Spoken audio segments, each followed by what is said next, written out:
Imagine the tides of history turning not with the whispers of diplomacy, but with the thunder of steel and the roar of determination. There was a time when the British Empire ruled the seas, a force so vast, its navy was said to never sleep beneath the stars. But time, you see, has a strange way of humbling giants. And now, those who were once colonizing, not just to walk beside the powers of the world, but to stare them down across the oceans they once called their own. Today, we witness a chapter not written by those who once commanded, but by those who refused to be conquered. This is the story of Indian destroyers, forged with fire, fueled by pride, and driven by a legacy too powerful to forget, standing tall against British naval strength. It's not just a tale of warships or strategy. No. It's a declaration, a statement, a reckoning born from centuries of silence. Because when destiny calls on a nation to rise, no fleet, no empire can anchor it down. This is how India turned the tide. India's naval evolution from colonial subjugation to strategic supremacy, INS destroyers on symbols of indigenous power and technological mastery, the cycle impact on former colonial political shifts triggered by India's maritime assertiveness as a blue water naval with global reach of journey is one of in the most remarkable transformations. In India's naval journey, Korea's naval powers like triple global regions in modern military history. From being a subjugated land under British colonial rule, where its own waters were patrolled by foreign flags, India has risen to command the very oceans it was once forbidden to control. The story is not just about ships and sailors. It's about reclaiming agency, identity, and pride on the world stage. Under colonial rule, the Indian subcontinent was deliberately kept dependent and militarily weak. The British Royal Navy dominated the Indian Ocean, using Indian ports and resources, but never empowering the local population to rise within the ranks of naval command. Indians served, but never led. They built, but never owned. That era, however, is now a distant echo in the shadow of a rising force. After independence in 1947, India inherited fragments of a navy and a vision without direction. But the country did not remain stagnant. With limited resources and surrounded by regional conflicts, India chose a path of self-reliance. Instead of mimicking old colonial models, it began crafting a new doctrine, one that emphasized defense, deterrence, and eventually dominance in the Indian Ocean region. This transformation didn't happen overnight. It took decades of investment in shipbuilding, training, strategy, and alliances. But what emerged from this long evolution was not just a regional fleet. It was a force that could project power, protect trade routes, and challenge any intrusion into its maritime sovereignty. The pride of India's naval resurgence lies in its indigenous warships, particularly its destroyers. Ships like the INS Kolkata, INS Chennai, and INS Visakhapatnam represent more than metal and missile systems. They are floating symbols of a nation's journey from colonial chains to commanding the deep. These warships are equipped with cutting-edge technology, capable of both offense and defense. And they stand as a message to the world. India is no longer a subject of maritime control, it is a master of it. this rise has not gone unnoticed. Former colonial powers like Britain now watch with a mix of respect and reflection as the nation they once ruled over now sails beside them or ahead of them in key naval exercises and strategic dialogues. The symbolism is impossible to ignore. Where British fleets once docked with assumed authority, Indian destroyers now arrive as equals or leaders of coalitions Indo-Pacific security frameworks. India's naval evolution is not merely a story of military progression. It is the reassertion of historical destiny. It is about a civilization reclaiming its position on the waters that have long been a part of its cultural and strategic identity. Today, the Indian Navy is no longer a byproduct of colonial legacy. It is the living proof that a nation, once held beneath the boots of empire, can rise and command the seas with power, purpose, and pride. India's modern naval destroyers are more than just war machines. They are the embodiment of indigenous power, national confidence, and technological self-sufficiency. These massive vessels, designed and built in India, mark a defining moment in the country's journey toward becoming a dominant maritime force. For decades after independence, India relied heavily on foreign military imports to build and sustain its naval capabilities. But that reliance began to shift with a bold vision to create a fleet that wasn't just assembled in India, but conceived, engineered, and perfected by Indian minds. This vision took shape through the leadership of India's Naval Command and the determined efforts of Defense Research and Development Organization, DRDO, the Mazagon Dock shipbuilders, and several other Indian defense partners. They were tasked with building a line of stealth guided missile destroyers that could compete with the best in the world. The result was the Project 15 class of destroyers.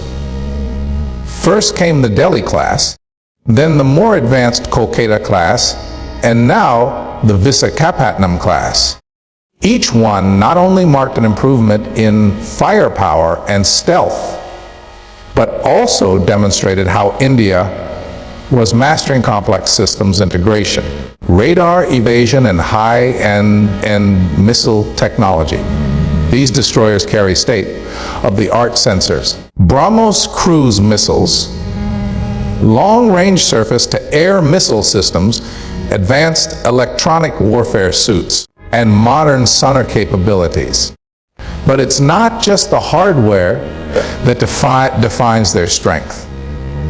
It's the fact that these systems were developed with homegrown expertise. This is a powerful declaration in a world where defense dependency has historically limited national sovereignty. By producing these destroyers indigenously, India has removed a key vulnerability and sent a message. It will no longer be constrained by foreign defense manufacturers or restricted by diplomatic red tape when its security is at stake. The symbolism of these ships runs deep. During colonial times, the British Navy used Indian labor to build and man their fleets. But those vessels sailed under a foreign flag and served foreign interests. Today, Indian destroyers sail with authority, bearing the tricolor and serving Indian interests in the Indian Ocean, the Indo-Pacific, and beyond. They are not instruments of foreign control. They are guardians of national ambition and regional influence. These ships participate in multinational exercises, secure vital sea lanes, respond to humanitarian crises, and deter hostile advances. all while flying the flag of a sovereign India that no longer plays a secondary role in global affairs. Every time an Indian-built destroyer cuts through the ocean waves, it carries with it decades of struggle, innovation, and transformation. It is a quiet but powerful reminder to the world that India has arrived, not just as a consumer of global technology, but as a creator of its own destiny. These warships are floating fortresses, yes, but more importantly, they are floating declarations. Declarations of resilience, of self-reliance, of a nation that now builds what it once could only dream of commanding. The rise of India's naval power, particularly through its indigenous destroyers, has triggered a subtle but undeniable psychological shift in the minds of former colonial powers like Britain. For over 2 centuries, the British Empire dominated the seas, and India was one of its most prized colonies, providing both manpower and resources for its naval supremacy. But the roles have shifted. Today, the same nation that once stood beneath the Union Jack now sails its own destroyers, often more advanced, independently constructed, and strategically deployed. This evolution doesn't just challenge the balance of power on paper. It shakes the mental frameworks that define global hierarchies for generations. For Britain, the transformation of India's Navy is not just a strategic update. It's a historic reversal. The empire's identity was built around naval dominance. Its colonies, especially India, were never intended to rise to parity. The psychological impact of watching Indian destroyers now sail with authority, conduct joint patrols, lead multinational exercises, and showcase cutting-edge technology developed at home is profound. It reopens unresolved questions about colonial legacy, national identity, and the new global order when former subordinates become independent actors, capable, assertive, and technologically competitive. It forces a reckoning, not just in defense circles, but in the collective national consciousness. Naval power, unlike many other forms of military strength, is deeply tied to symbolism. It's visible. It's mobile. It can show up anywhere in the world. That visibility intensifies its psychological effect. Indian destroyers entering international waters under their own flag is not merely a tactical maneuver. It's a statement. It says the age of dominance has passed, and a new era of multipolar authority is here. It tells the world that India is not aspiring to rise. It already has. And this creates an unease among nations who once dictated the terms of global military engagement. The discomfort isn't rooted in hostility. It's rooted in the challenge to historical memory. Britain, for instance, still holds ceremonial and cultural reverence for its Royal Navy's role in shaping the modern world. To see a former colony not just catching up, but innovating independently, without requiring British oversight, support, or approval, disrupts the long-held perception of superiority. It forces a shift in narrative from one of guiding the former colony to respecting a new power. That's not an easy adjustment. Moreover, India's confidence on the seas presents a broader psychological evolution. The destroyers are not sailing for conquest or confrontation. They're sailing for presence, for influence, for deterrence. And that's perhaps the most jarring realization for former colonial powers. India is not seeking revenge, it's asserting relevance, quietly, confidently, and without permission. That alone is enough to unsettle traditional power structures and force a new kind of respect. One not granted, but earned. In the modern world, true power lies not just in weaponry, but in the mindsets it changes. And Indian destroyers have already begun altering the way global powers view the balance. Not just on water, but in history itself. India's assertive naval presence has become a catalyst for significant geopolitical shifts across the Indo-Pacific and beyond. As Indian destroyers expand their range and influence, the global balance of power at sea is quietly being recalibrated.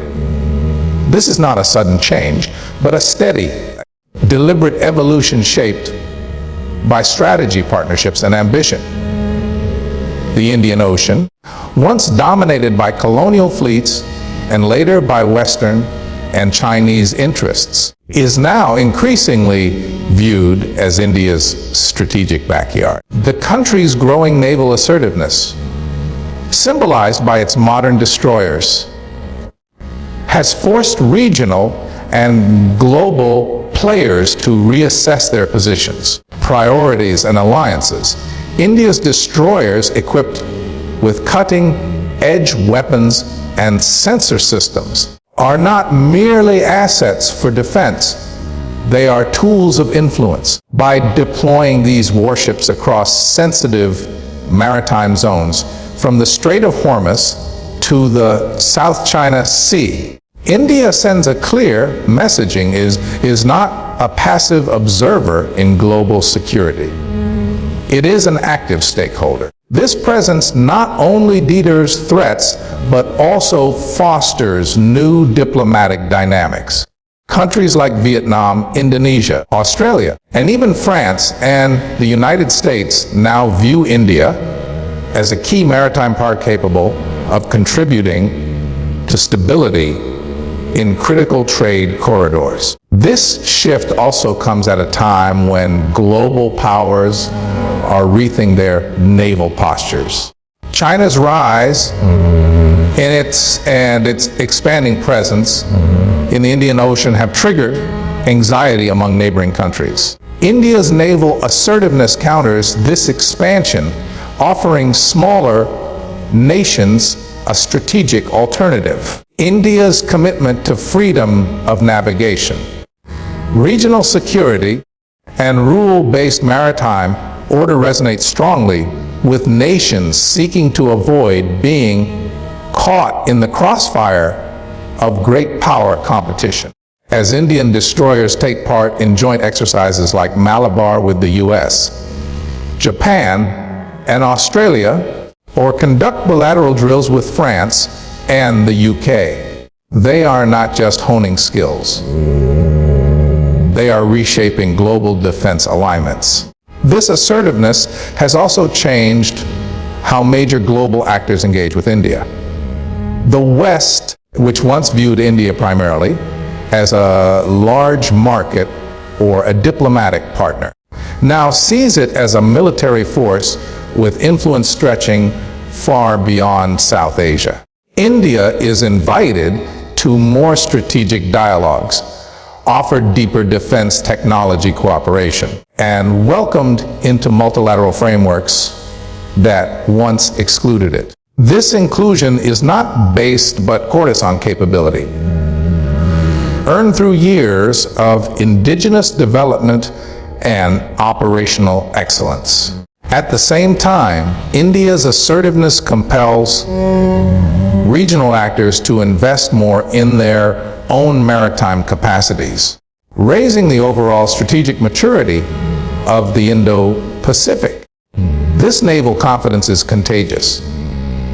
It emboldens others to protect their interests, resist coercion, and build partnerships on their own terms.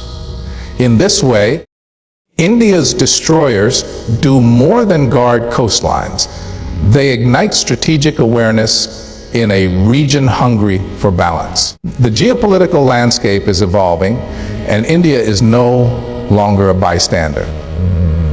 With every deployment, every joint mission, and every strategic port call, its destroyers draw new lines of influence on the world map. This is how global shifts begin, not with declarations, but with presence. India's naval assertiveness is no longer a sign of future potential. It is a force that is actively shaping the present. India's emergence as a blue water naval power marks a critical turning point in its global identity. A blue water navy is not just a fleet capable of defending its own shores. It is a force that can operate freely across the world's oceans, projecting influence, ensuring security, and protecting national interests far from home.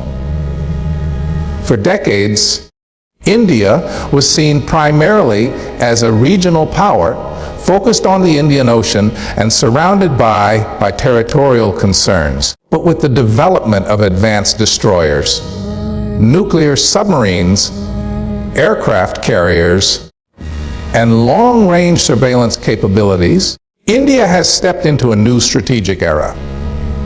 One where it can engage globally, deter threats preemptively, and shape maritime narratives on a global scale.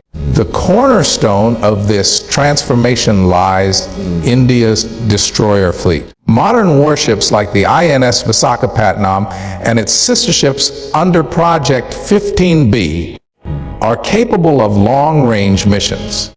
Equipped with anti-submarine warfare systems, supersonic cruise missiles, and air defense platforms. These vessels are not limited to defensive roles.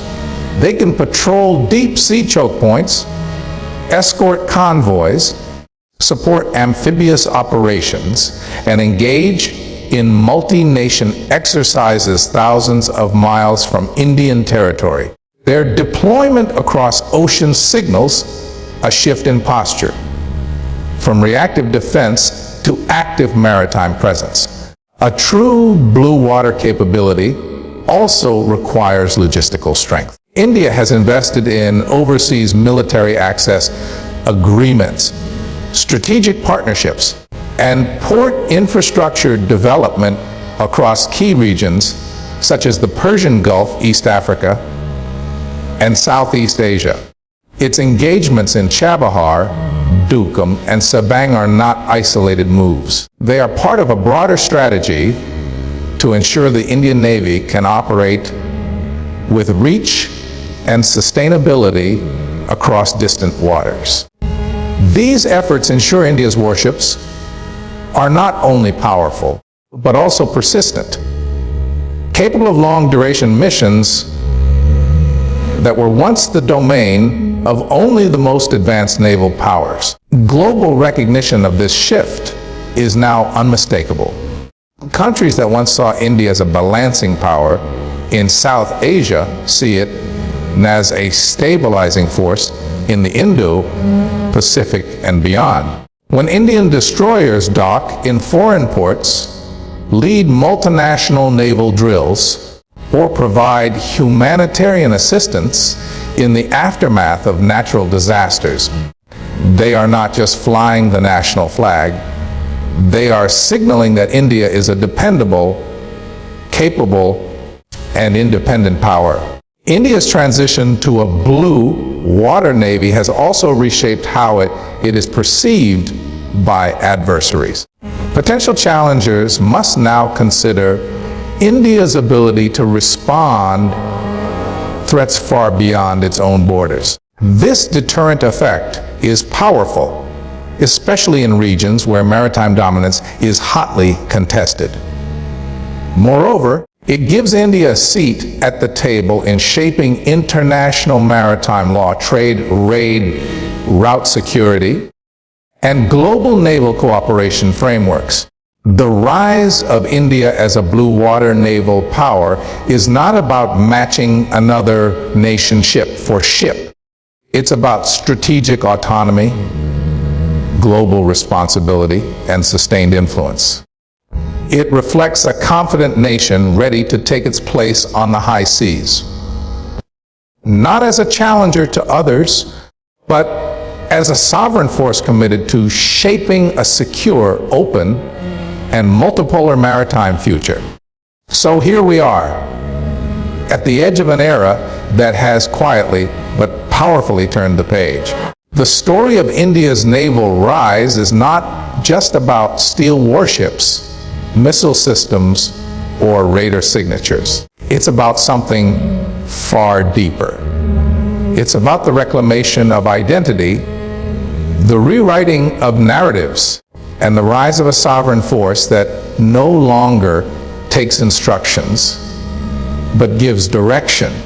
From a nation that once stood beneath the command of colonial fleets, India now commands its own destiny, across oceans, across alliances, across time. These destroyers we speak of, these giants of the sea, are not just tools of defense, they are statements. Floating proof that India does not need validation to stand tall. It needs no borrowed strength to move forward, because its strength was never lost. It was simply waiting to be awakened. And now that it has, the world must adjust to a new reality. One where India is not merely participating in the global order. It is shaping it with power, with purpose, with pride. In every wave they cut through, Indian destroyers carry a message to the world. We remember where we came from, but we will decide where we're going. And in that truth lies a future no longer written by those who once conquered, but by those who now command. With vision, with values, and with a voice that echo across every sea. This is the India of now, and this is only the beginning.